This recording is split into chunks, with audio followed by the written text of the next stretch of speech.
Talk about a lifeline. Soldiers, rescue teams and rock climbers trust climbing ropes to catch them if they fall.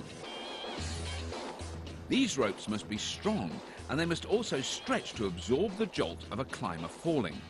But how can a rope both stretch and catch without snapping?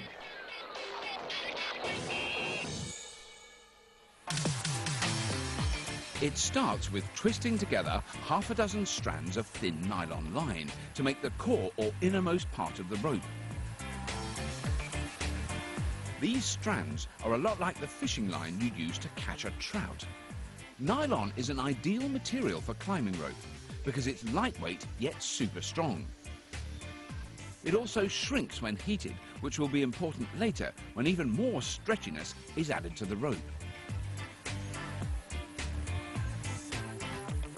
But first, some of the stretchiness is built right into the core by a machine that twists together the 6 pieces of nylon to make a single, thicker strand. Twisting multiple strands together like this not only thickens and strengthens the nylon, it also turns it into a tightly coiled spring that can uncoil and stretch to absorb the jolt of a sudden fall. When the strands are finished, another twisting machine takes them 3 at a time and twists them together to make an even thicker material called a cable. It takes 10 of these cables bundled together to complete the rope's core. Before the cables are bundled up, they're wrapped by a machine into loose skeins, like a skein of yarn. The loose wrap is to give the nylon room to shrink to make it even stretchier. The shrinking happens inside a machine that works like a giant pressure cooker. Once in the chamber, the rope is heated to 148 degrees. The heat shrinks the nylon cables by about 30%. And all that shrinkage can pull back out if the rope needs to stretch out in a fall. But there's still one more twist before the cables can be bundled together to complete the core. A third twisting machine twists together 3 more nylon lines, which makes the strands for the rope's colourful and protective outer layer called the sheath.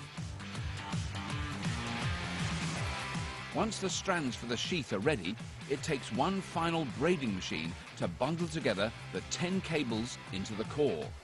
Then it wraps the colourful strands of the sheath around the core to finish the rope. It happens so fast that the machine cranks out 50 metres of rope every hour. So we asked them to slow down the machine so you can see how the strands of the sheath wrap themselves around the core. The braiding action is generated by 40 spools that hold one colourful strand each for the sheath.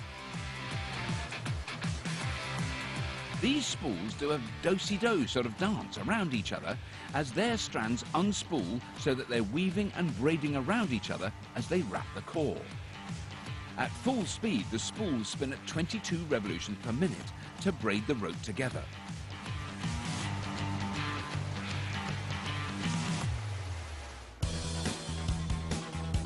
As the rope comes out of the machine, every centimetre of it is checked by hand to make sure there are no imperfections or weak spots. If it passes, the rope is coiled up into 60-metre lengths.